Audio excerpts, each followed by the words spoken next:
ढूंढता फिरता हूँ मैं एक बार अपने आप को, आप ही गोया मुसाफिर, आप ही मंजिल हूँ मैं। खोज किसकी है? किसी और की नहीं, अपनी ही। पाना किसे है? वह बाहर नहीं है, भीतर है। जिसे हम तलाश रहे हैं वह हमारा स्वभाव है। इसलिए यात्रा पद यात्रा नहीं, यात्रा आत्म यात्रा है। यात्रा किसी और तक पहुंचने की नहीं, यात्रा अपने तक ही पहुंचने की है। जो मिला ही हुआ है उसके प्रति जागना है। संपदा खोजनी नहीं है, सिर्फ आंख खोलनी है। ढूंढता फिरता हूं एक बार अपने आप को, आप ही गोया मुसाफिर, आप ही मंजिल हूं मैं। यात्री भी तुम ही हो, यात्रा भी तुम ही हो। यात्रा का लक्ष्य और गंतव्य भी तुम ही हो। इसलिए बिना कहीं जाए भी पहुंचना हो सकता है। जहां बैठे हो वहीं बैठे बैठे भी पहुंचना हो सकता है। जरा भी बिना हिले डुले भी पहुंचना हो सकता है। और जो बाहर खोजने गए वो भटक गए। यात्रा पहले कदम से ही गलत हो गई। जिन्होंने सोचा बाहर है पहले से ही चूक गए। कहीं जाना नहीं, अपने पास आना है। कहीं खोजना नहीं, अपने भीतर जागना है। और जिसे यह बात समझ में आ गई वह तथाकथित धर्म के जाल से मुक्त हो जाता है। और ध्यान रखना, अधर्म से मुक्त होना कठिन नहीं, धर्म से मुक्त होना कठिन है। अधर्म तो अंधेरे जैसा है, दिया जलते ही अपने आप नष्ट हो जाता है। लेकिन तथाकथित धर्म राह पर पड़ी पत्थर की चट्टानों जैसा है, सिर्फ दिए के जलने से ही दूर नहीं हो जाता। और तथाकथित धर्म का बड़ा गहरा जाल प्रत्येक व्यक्ति के पास। तुम्हें ऐसा व्यक्ति खोजना मुश्किल होगा जो ना हिंदू है, ना मुसलमान है, ना ईसाई है, ना जैन है, ना बौद्ध है, ना सिख है। कोई ना कोई जाल पास है। खालिस आदमी खोजना मुश्किल है और खालिस आदमी ही स्वयं तक आ सकता है। जिसे तुमने धर्म समझा है वो तुम्हारे बाजार का ही हिस्सा है, और जिसे तुमने मंदिर समझा है वो परमात्मा के नाम की दुकान है। कुछ दिन पहले मैं एक कहानी पढ़ता था। एक गांव में एक महाकंजूस था, यहूदी या कहें मारवाड़ी। उसने कभी एक पैसा दान ना दिया। गांव में भिखारी भी उसके घर की तरफ नहीं जाते थे। अगर कोई नया भिखारी उसके घर की तरफ जाता तो लोग समझ जाते कि नया भिखारी। जिसको थोड़ा भी पता है वह कभी भीख मांगने उसके द्वार पर ना जाएगा। उसने कभी दिया ही नहीं। वह भिखारी से भी कुछ छीन सकता था, देना उसकी आदत ना थी। लेकिन एक दिन वो गांव के धर्मगुरु के द्वार पर पहुंचा, यहूदी धर्मगुरु, और उसने कहा कि आज मेरे लिए कुछ प्रार्थना करनी होगी। धर्मगुरु ने सोचा कि अब प्रार्थना करवाने आया है तो कुछ दान करवा लेने का मौका है। लेकिन यहूदी कंजूस भी सोच विचार के ही आया था। पूछा धर्मगुरु ने, क्या प्रार्थना करनी है? उस कंजूस ने कहा, मेरी पत्नी बीमार पड़ी है, मर जाए, यह प्रार्थना करनी है। धर्मगुरु ने कहा, दान क्या दोगे? उस कंजूस ने कहा कि जीवन अगर मांगता तब तो दान मांगना उचित भी था। मौत मांग रहा, इसके लिए भी दान देना पड़ेगा। कुछ तो संकोच करो। वो मौत मांगते संकोच नहीं कर रहा है, कुछ तो थोड़ा ख्याल करो, कुछ तो दया करो। धर्मगुरु ने देखा कि इतना आसान नहीं है मामला। उसने कहा, कुछ भी हो, मौत हो कि जीवन हो, प्रार्थना तो तभी हम करेंगे जब कुछ दान हो। उसने कहा, अच्छा 1 रुपया दे देंगे। बहुत धर्मगुरु ने जोर डाला तो उसने कहा, 2 रुपये दे देंगे। ऐसी कुछ बनती ना दिखी तो धर्मगुरु ने कहा, सुनो, मौत की प्रार्थना की नहीं जा सकती, कोई उल्लेख ही नहीं है शास्त्र में कि किसी की मौत के लिए प्रार्थना कभी की गई हो। परमात्मा से लोग जीवन की प्रार्थना करते हैं, मौत की नहीं। तुम मुझे क्षमा करो, यह काम मुझसे ना होगा। कंजूस ने कहा, छोड़ो भी यह बातें, कानूनी 5 रुपए दे सकता हूं। धर्मगुरु बोला कि नहीं, यह हो ही नहीं सकता। प्रार्थना तो जीवन की हो सकती है, लेकिन एक तरकीब तुम्हें मैं बता देता हूं, क्योंकि कानून में सब जगह तरकीब तो होती ही है। शास्त्रों में ऐसा कहा गया है कि अगर कोई आदमी मंदिर को दान का वचन दे और 3 महीने के भीतर दान ना दे तो उसकी पत्नी मर जाती है, दंड स्वरूप। तो तुम दान की घोषणा कर दो, देने की तो जरूरत है नहीं, पत्नी 3 महीने के भीतर मर जाएगी।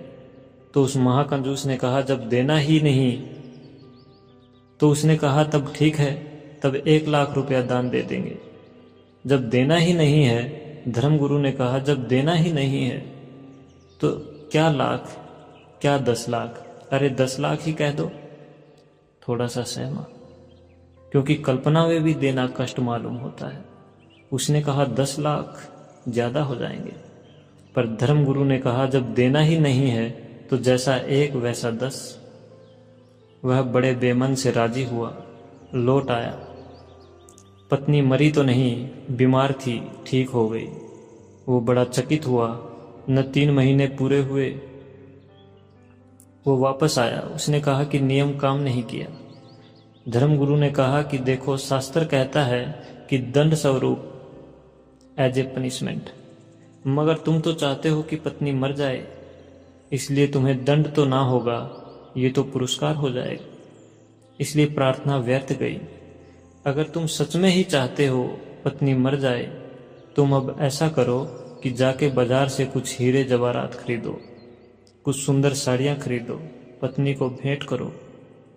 पत्नी तुम्हारे प्रति इतनी प्रेम से भर जाए और तुम भी इतने प्रेम से भर जाओ कि तुम्हारे प्राण कहने लगे कि नहीं, अब मत मार, हे परमात्मा, अब मत मार। तब वो मारेगा, तभी तो दंड हो सकता है। पर उसने कहा, हीरे जवाहरात मैंने कभी खरीदे नहीं। धर्मगुरु ने कहा, क्या हर्ज है, पत्नी तो मर ही जाएगी, तुम बेच देना, थोड़ा लाभ ही भला हो जाए, नुकसान तो क्या होगा, चीजों के दाम तो रोज बढ़ते ही जाते। यह बात जची, वह गया, उसने हीरे जवाहरात खरीदे, साड़ियां खरीदी बहुमूल्य, कभी खरीद के घर लाया न था। पत्नी तो हैरान हो गई कि इसमें ऐसा रूपांतरण हुआ। निश्चित ही धर्मगुरु की कृपा से हुआ होगा। मंदिर गया, इसीलिए हुआ होगा, उसने भी पहली दफा उसे प्रेम से देखा और पत्नी उसे इतना प्रेम करने लगी कि उस कंजूस को भी पहली दफा एहसास हुआ कि पत्नी तो बड़ी अनूठी है। मैं नाक ही इसके मरने की प्रार्थना करता था। तब वो डरा। अब उसके मन में यह होने लगा कि कहीं मर ना जाए, और 3 महीने करीब होने के पास आ रहे थे और पत्नी बीमार पड़ गई। तो घबराया हुआ पहुंचा धर्मगुरु के पास। उसने कहा, यह तो मुसीबत हो गई, नियम काम करता मालूम पड़ रहा है, पत्नी बीमार पड़ गई, अब कैसे बचाएं उसे। धर्मगुरु ने कहा कि वो जो 10 लाख दान दिया था वो दान दे दो, अब तो बचने का और कोई उपाय नहीं। जिनको तुम मंदिर कह रहे हो वह तुम्हारे ही दुकान के आसपास बड़ी दुकानें, वहां भी व्यापार के वही नियम काम कर रहे हैं। धर्मगुरु तुमसे भिन्न नहीं हो भी नहीं सकते, नहीं तो तुम्हारे धर्मगुरु कैसे हो।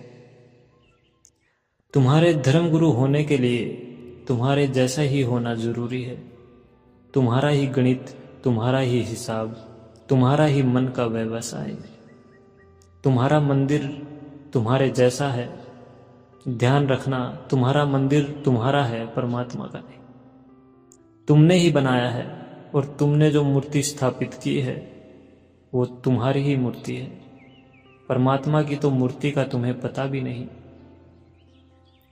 और तुम जिस मूर्ति के सामने झुके हो वह अपनी ही धारणाओं के सामने झुकना है।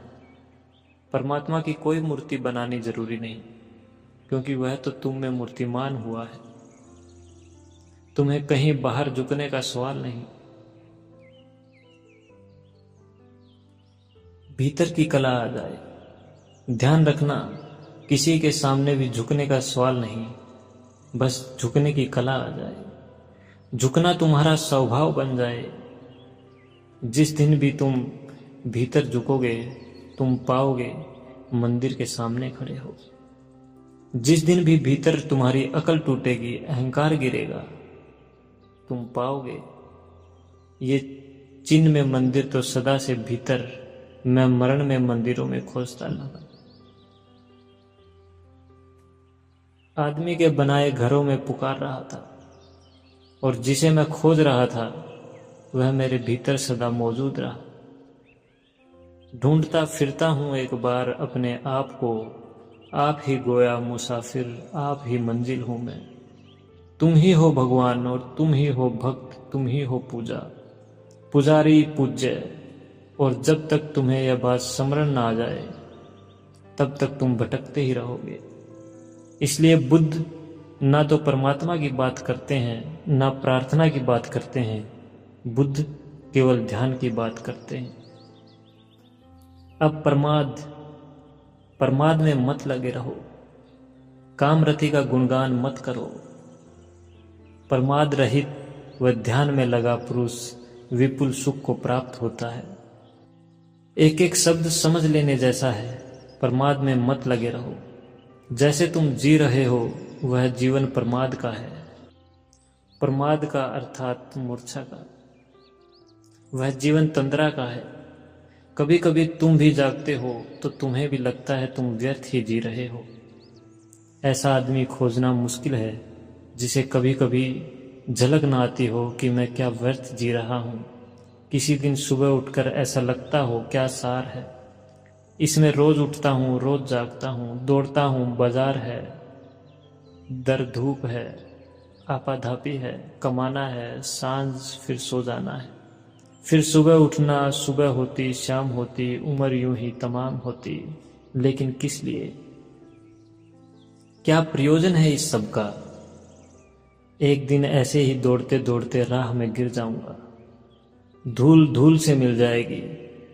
क्या परिणाम होगा इस सब यात्रा का? और तुम कोई पहले नहीं हो। तुम जिस धूल पर चल रहे हो वह ना मालूम कितने लोगों को अपने में समा चुकी। तुम जिसे रास्ता कहते हो वहां कितने लोगों का मरघट नहीं बन गया। थोड़े गौर से अपनी चारों तरफ देखो तो दिखाई पड़ेगा आग बुझी हुई इधर, टूटी हुई तनाव उधर। क्या खबर इस मुकाम से गुजरे हैं कितने कारवां। जरा गौर से देखो अपने चारों तरफ। आग बुझी हुई इधर, टूटी हुई तनाव उधर। कितने खंडर पड़े, कितनी आग बुझी पड़ी, जैसे किसी ने कभी जल्दी थोड़ी ही समय पहले रोटी बनाई हो। चीजें टूटी फूटी पड़ी हैं, कोई गुजरा है। क्या खबर इस मुकाम से गुजरे हैं कितने कारवां। कितने लोग, कितने यात्री इस मुकाम से गुजर चुके हैं और खो गए। उनका कोई चिन्ह भी खोजे नहीं मिलता। ऐसे ही तुम भी खो जाओगे। यह बोध सभी को कभी ना कभी पकड़ लेता है, लेकिन तुम इसे झुठला देते हो। तुम अपने को संभाल लेते हो। तुम्हारा संभालने का मतलब क्या है? तुम अपने को संभलने नहीं देते। जब कभी संभलने का क्षण आता है, तुम फिर अपने पुराने ढांचे में लग जाते हो। दौड़ के दुकान पर पहुंच जाते हो, या रेडियो खोल लेते हो, या अखबार पढ़ने लगते हो, या किसी से बातचीत करने लग जाते हो। घबराहट होती है कि ये क्षण कितना खतरनाक हो सकते हैं, क्योंकि इन्हीं क्षणों में वैराग्य जन्मता है। इन्हीं क्षणों में संन्यास का जन्म होता है। तुम यहाँ वहाँ उलझा लेते हो ताकि ये खतरनाक बातें तुम्हें दिखाई ना पड़े। तुम किसी झूठ में तल्लीन हो जाते हो। सत्य अगर जगाने को तुम्हारे पास भी आता है तो तुम करवट ले लेते हो, फिर नई नींद में खो जाते हो। ऐसा आदमी तो खोजना भी मुश्किल है जिसको कभी न कभी यह दिखाई न पड़ता हो ये सब व्यर्थ है जो मैं कर रहा हूँ, लेकिन फिर भी आदमी वही किए चला जाता है। जो व्यर्थ दिखाई पड़ता है प्रकाश के किन्हीं क्षणों में, ज्योतिर्मय चैतन्य की किसी अवस्था में जब सब व्यर्थ दिखाई पड़ता है, तब फिर तुम कैसे अंधेरे में उतर आते हो बार बार। इसे बुद्ध प्रमाद कहते हैं। प्रमाद का अर्थ है जानते हो, फिर भी जो जानते हो उसके विपरीत जीते हो। जानते हो आग में हाथ डालने से हाथ जलेगा, फिर भी डालते हो। पुराने घाव नहीं मिट पाते हो, फिर हाथ डाल देते हो। निश्चित ही तुम होश में नहीं हो सकते, बेहोश हो, कोई बड़ी गहरी तंद्रा में जी रहे हो। प्रमाद में मत लगे रहो। यह जो कभी कभी प्रकाश के क्षण तुम्हारे जीवन में आते हैं, इनको सहारा दो, सहयोग दो, इनको घना करो, इनको पुकारो, इनकी प्रार्थना करो, इनका स्वागत करो, इनको संभालो अपने भीतर, इनको संजो, क्योंकि इनसे बड़ी कोई संपदा नहीं। और अगर तुम इनके साथ सहयोग करो, स्वागत करो, इन्हें स्वीकार करो, अंगीकार करो, तो ये क्षण बढ़ते जाएंगे। इन क्षणों के बढ़ते जाने का नाम ही ध्यान है। ध्यान का अर्थ है जागा हुआ चित्त। प्रमाद का अर्थ है सोया हुआ चित्त। इसलिए बुद्ध और महावीर ध्यान के लिए अप्रमाद शब्द का प्रयोग करते हैं। प्रमाद में मत लगे रहो, काफी लगे रहो, और तुम हजार बहाने खोज लेते हो लगे रहने के।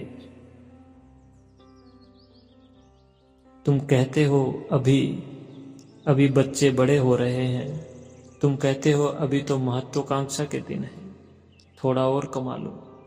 तुम कहते हो अभी तो जवान हूं, यह धर्म और वैराग्य, यह तो बुढ़ापे की बातें हैं। एक युवक को मैंने संन्यास दिया, उसका बूढ़ा बाप आ गया। बूढ़े बाप की उम्र होगी कोई 70-75। उसने कहा आप भी क्या अन्याय कर रहे हो, जवान आदमी को संन्यास दे रहे हो। शास्त्रों में तो कहा है कि संन्यास तो अंत में लेने की बात है। मैंने कहा छोड़ो तुम्हारे लड़के का संन्यास, वापस ले लेंगे। तुम संन्यास लेने को तैयार हो? तुम तो 75 वर्ष के हुए, कब आखिर आएगा? वह आदमी मुस्कुराने लगा। उसने कहा आपकी बात ठीक है, लेकिन अभी बहुत दूसरे काम करने हैं, अभी दूसरी उलझने भी हैं। तो मैंने कहा कि इस लड़के का मैं संन्यास वापस ले सकता हूं अगर तुम संन्यास लेने को तैयार हो। तुमने ही कहा। मगर वह आदमी सिर्फ तर्क दे रहा था लड़के को संन्यास से बचाने को। खुद संन्यास लेने के लिए वह तर्क काम का नहीं था। लोग जवान रहते हैं तब कहते हैं अभी तो जवान है, और जब बूढ़े हो जाते हैं तब वह कहते हैं अब तो बूढ़े हो गए। जब कश्ती साबतो सालिम थी, साहिल की तमन्ना किसको थी? अब ऐसी शिकस्ता कश्ती पर साहिल की तमन्ना कौन करे? जब नाव जवान थी, जब कश्ती साबितो सालिम थी, साहिल की तमन्ना किसको थी? तब कौन फिक्र करता था? किनारे की कौन आकांक्षा करता था? तब तो तूफानों से जूझ लेने का मन था। जब कश्ती साबितो सालिम थी, साहिल की तमन्ना किसको थी? अब ऐसी शिकस्ता कश्ती पर अब बुढ़ापा आ गया, अब नाव जरा जीर्ण हो गई। अब ऐसी शिकस्ता कश्ती पर साहिल की तमन्ना कौन करे? प्रमाद से भरा चित्त अपने सोने के लिए उपाय ही खोजता रहता है। जवान हो तब कहता है अभी जवान है, बूढ़ा हो जाए तो कहता है बूढ़े हो गए, अब क्या कर सकेंगे? बच्चे बच्चे हैं, कैसे सन्यासी हो जाएं? जवान जवान है, अभी तो जिंदगी बहुत शेष है, बूढ़े बूढ़े हो गए, अब तो कुछ शेष ही ना रहा। तुम प्रमाद के लिए तर्क खोजते हो। प्रमाद को जो तर्क सहारा देता है उसी को शास्त्रों ने कुतर्क कहा है। प्रमाद से जो जगाता है उसी तर्क को शास्त्रों ने सुतर्क कहा है। जो तर्क तुम्हें नींद में डुबाए रखता है वह आत्मघाती है, वह जहर है, उसमें दबे दबे तुम मर जाओगे। उसमें बहुत मर चुके। तर्क का उपयोग अपने को जगाने के लिए करना। जैसे जैसे तुम जागने के लिए थोड़ा रास्ता बनाओगे तुम पाओगे जागृति के और क्षण आने लगे। तुम जितना जितना जागृति के लिए उत्सुक होने लगोगे, प्रतीक्षा करने लगोगे, उतने ज्यादा क्षण आने लगेंगे। जिसे तुम चाहते हो वो आ ही जाता है। बुद्ध का एक बहुत अनूठा वचन है कि आकांक्षा सोच विचार के करना, क्योंकि आकांक्षाएं पूरी हो जाती है। जिसे तुम चाहते हो वह आ ही जाता है, देर अबेर। आकांक्षा सोच समझ के करना। अगर धन मांगा धन आ जाएगा, एक दिन आ ही जाएगा। अगर पद मांगा पद आ जाएगा, एक दिन आ ही जाएगा। क्योंकि आदमी जो चाहता है धीरे धीरे उस तरफ खींचता चला जाता है। जिसकी आकांक्षा होती है उसका प्रयास भी होने लगता। जिसका प्रयास होता है उसकी प्राप्ति भी होने लगती है। सोच के मांगना, क्योंकि जो मांगा है वो मिल जाता है।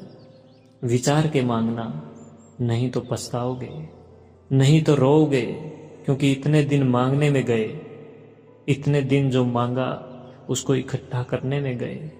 अब वह मिल गया और कुछ भी नहीं मिला, कुछ और मांग लिया होता। प्रमाद में मत लगे रहो। पूरी जिंदगी जिसे तुम जिंदगी कहते हो एक गहरी नींद है, जिसमें तुम करते बहुत हो, होता कुछ भी नहीं। चलते बहुत हो, पहुंचते कहीं भी नहीं। जिसमें तुम सिर्फ मरते हो, जीते नहीं। कामरति का मत गुणगान करो, मत गुणगान करो वासना का, क्योंकि जितना तुम गुणगान करते हो अपने ही गुणगान से प्रभावित होते चले जाते हो। आदमी आत्म सम्मोहन में गिरता है। तुमने कभी सोचा तुम जिस चीज का गुणगान करते हो वही चीज तुम्हारे मन में समाने लगती है।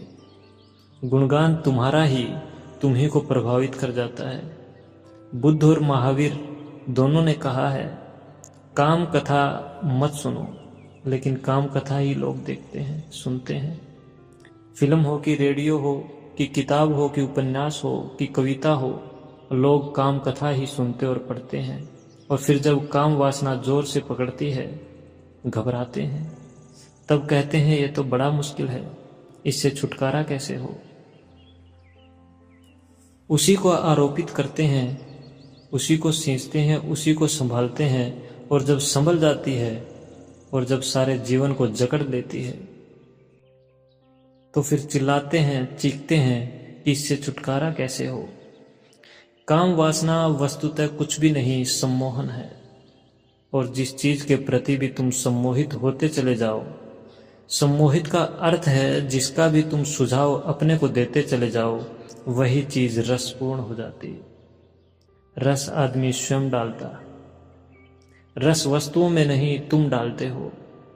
इसलिए प्रत्येक संस्कृति, प्रत्येक सभ्यता अलग अलग तरह की चीजों में उत्सुक हो जाती है। पर जिसमें उत्सुक हो जाती है उसी में सौंदर्य और काम वासना का जन्म हो जाता है।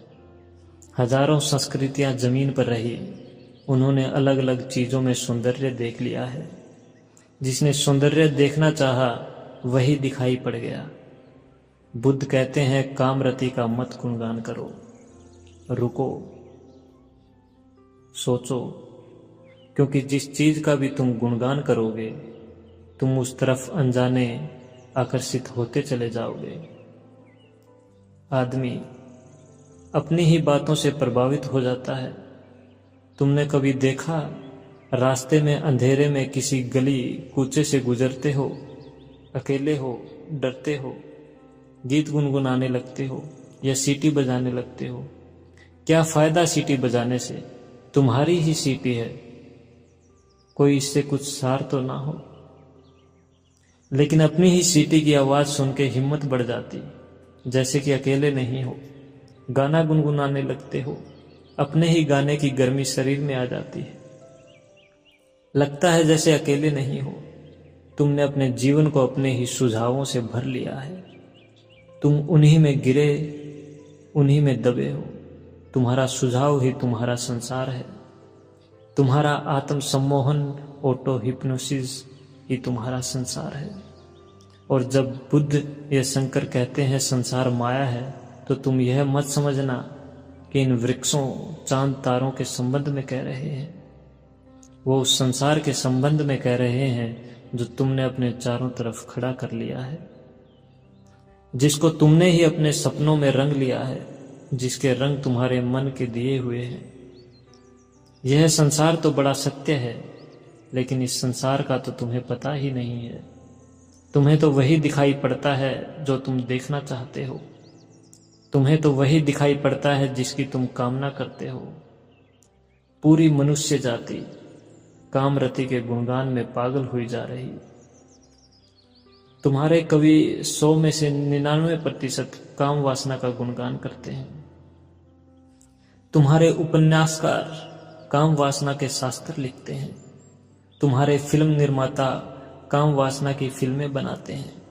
हर चीज काम वासना के आसपास घूम रही है। अगर कार भी बेचनी हो तो एक सुंदर स्त्री को उसके पास खड़ा करना पड़ता है। कार नहीं बिकती, सुंदर स्त्री बिकती। कुछ भी बेचना हो, दंत मंजन बेचना हो या कि टूथपेस्ट बेचना हो, तो एक स्त्री के हंसते हुए दांत दिखाई पड़ने लगते। वह दांत बिकते। कुछ भी छोटी सी चीज से लेकर बड़ी चीज तक सारे बाजार में काम वासना बिकती है। और फिर तुम राम को पाना चाहते हो, मुश्किल में पड़ जाते हो, अपना ही दलदल खड़ा कर लेते हो, उसमें खुद ही उलझ गए हो। बुद्ध कहते हैं कामरति का मत गुणगान करो, क्योंकि वो गुणगान तुम्हें सुनाएगा। वो लोरी बन जाएगा और तुम परमात्मा में डूब जाओगे। अगर गुणगान ही करना है तो निर्वाण का करो, मोक्ष की चर्चा करो। अगर गुणगान ही करना है तो सत्य का करो, सपनों का नहीं। लेकिन सत्य को सुनने को कौन आता है? सत्य का गुणगान सुनने की किसको इच्छा है? सत्य की बात ही सुनकर कड़वी लगती है, क्योंकि सत्य तुम्हारे सपनों को तोड़ता है। सत्य दुश्मन जैसा मालूम पड़ता। इसलिए तो बुद्धों को हम पत्थर मारते हैं, जीसस को सूली पर लटका देते हैं, सुकरात को जहर पिला देते हैं। हम बर्दाश्त नहीं करते इन लोगों को, ये खतरनाक हैं। हम मजे से सो रहे हैं और गहरी नींद ले रहे हैं और बड़े मधुर सपनों में डूबे, और यह नासमझ आके जगाने लगते हैं कि जागो, सुबह हो गई।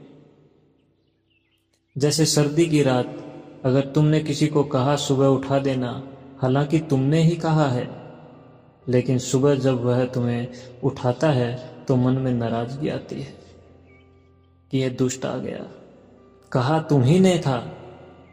तो जब साधारण सर्दी की रात में सुबह उठने में ऐसी कठिनाई हो जाती, लोग अलार्म घड़ी को उठाकर पटक देते। अलार्म घड़ी का क्या कसूर है? तुम ही ने भरा था, अलार्म तुम ही ने बिस्तर के पास रखी थी। तो तुम सोचो, जब जन्मों जन्मों के जीवन की तंद्रा के बाद कोई बुद्ध पुरुष से तुम्हारा सौभाग्य से मिलना हो जाता है, तो तुम्हें दुर्भाग्य ही मालूम पड़ता है कि ये कहाँ की मुसीबत हो गई। चुपचाप मजे से सपना लिए जा रहे थे, एक करवट और लेते, थोड़ा और सो लेते। ध्यान रखो, अगर तुम बुद्ध पुरुषों की वाणी भी सुनते रहो तो भी धीरे धीरे तुम पाओगे तुम्हारे आसपास जो झूठ का एक जाल था वह खिसकना शुरू हो गया। सत्य की एक किरण भी गहन से गहन अंधेरे को तोड़ने में समर्थ है। छोटी सी किरण जन्मों का अंधेरा भी टूट जाता है। प्रमाद में मत लगे रहो, कामरति का मत गुणगान करो। प्रमाद रहित व ध्यान में लगा पुरुष विपुल सुख को प्राप्त होता है। एक ही सुख है और वह सुख है स्वयं में रमण। एक ही सुख है, वह सुख दूसरे में रमण का नहीं। काम वासना का सार है दूसरे में सुख की आशा। ध्यान का सार है स्वयं में सुख की खोज। बस ये दो ही यात्राएं हैं, या तो दूसरे को खोजो या अपने को। जिसने दूसरे को खोजा वह अपने को ना खोज पाया। जिसने अपने को खोजा उसे दूसरे की खोज की जरूरत ही ना रही। जिसने अपने को पा लिया उसने सब पा लिया। एक सूफी फकीर हुआ बहाउद्दीन। उसकी बड़ी ख्याति थी, उसके शब्द बड़े गहरे थे, उसका व्यक्तित्व बड़ा अनूठा था। दूर दूर से लोग यात्रा करके उसके पास आते, लेकिन सभी ठीक कारणों से आते थे ऐसा नहीं, क्योंकि कारण तो तुम्हारे भीतर होता है। एक आदमी उसके पास इसलिए आ गया था और शिष्य हो गया था कि कैसे मैं भी इतना प्रभावशाली हो जाऊं जैसा बहाउद्दीन। बहाउद्दीन उसे देखते कहा कि तुम गलत कारण से सही जगह आ गए हो। उस आदमी ने कहा क्या मतलब? बहाउद्दीन ने कहा कि तुम अपने को बदलने नहीं आए हो, अपने को सजाने आए हो। और तुम मेरे पास ध्यान करने नहीं आए हो। तुम्हारी उत्सुकता अभी भी पर में है। तुम दूसरों को प्रभावित करना चाहते हो, और यही तो ध्यान के विरोध में है। तुम सोच समझ के आओ। उस आदमी को बात तो सही लगी कि वो आया तो इसीलिए है कि दूसरे उससे कैसे प्रभावित हों, कैसे वह भी एक गुरु हो जाए। गुरु होने की आकांक्षा काम वासना है। बहाउद्दीन ने कहा क्योंकि उसकी नजर तुम्हारी नजर इस पर है कि दूसरे मुझे कैसे माने, कैसे पूजे। इस बात की चिंता करता है कि कैसे मैं स्वयं हो जाऊं। कोई पूछेगा नहीं पूछेगा ये उसके विचार में भी नहीं आता। कोई पूछेगा या पत्थर मारेगा यह दूसरे समझें। ध्यानी अपने में डूबता है। उसको बात तो लगी। अब उसको बहाउद्दीन के सामने आना भी मुश्किल हो गया, तो वह छिप के आने लगा, यह देखने कि जरूर कोई तरकीब होगी इस आदमी की जिसकी वजह से इतने लोग प्रभावित हैं। एक दिन बहाउद्दीन ने अपने खींचे से हीरा निकाला और कहा कि यह हीरा ऐसा ही मूल्यवान है जैसा सत्य मूल्यवान है, और यह हीरा बड़ा चमत्कारी है। उस आदमी ने सोचा कि मिल गई बात। इसी हीरे की वजह से आदमी इतना प्रभावित है। रात छिप गया वो। जब सब सो गए वह अंदर गया, खींचे से बहाउद्दीन का हीरा निकाल के भाग खड़ा हुआ। लेकिन हीरा लेकर उसने बड़ी कोशिश की, कोई प्रभावित ना हो। हाथ में रख के बैठा रहे, कोई पूजा ना करे। वो बड़ा परेशान हुआ कि मामला क्या है। हीरा तो वही है। ऐसे वर्ष बीत गए। एक दिन बहाउद्दीन उसके द्वार पर आया और उसने कहा कि अब बहुत हो गया, वो हीरा वापस लौटाओ। उस आदमी ने कहा लेकिन मैं इसी हीरे के बल पर बड़ा प्रभाव पैदा करने की कोशिश कर रहा हूं, कोई प्रभावित ही नहीं होता, मामला क्या है? बहाउद्दीन ने कहा जब तक तू हीरा ना हो जाए तब तक तेरे हाथ में आया हीरा भी पत्थर हो जाए, और तू अगर हीरा हो गया तो तेरे हाथ में आया हुआ पत्थर भी हीरा हो जाता है। तू कब तक बाहर की चीजों में परेशान रहेगा? इस हीरे में कुछ भी नहीं रखा है, तू उसे वापस लौटा दे। उस दिन जानता था कि तू छिपा है, इसलिए हीरा निकाला था ताकि तुझसे छुटकारा हो। जब तू रात निकाल के ले गया जेब से तब भी मैं जागा था, क्योंकि योगी कहीं सोता है। इसलिए तो मुझे पता है कि हीरा कहाँ है, और तूने काफी दिन प्रयोग कर लिया, अब लौटा दे। और अब तो समझ, बाहर से नजर को भीतर हटा। हीरा मांगने नहीं आया हूं, तुझे बुलाने आया हूं कि अब तुझ में अकल आ जानी चाहिए। जीवन के दो ही ढंग हैं, या तो बाहर का हीरा या भीतर का हीरा। जीवन के दो ही मार्ग हैं, या तो तुम भिखारी की तरह खोजते रहो हाथ फैलाकर भिक्षा पात्र लिए, या तुम सम्राट हो जाओ, अपने भीतर झांको।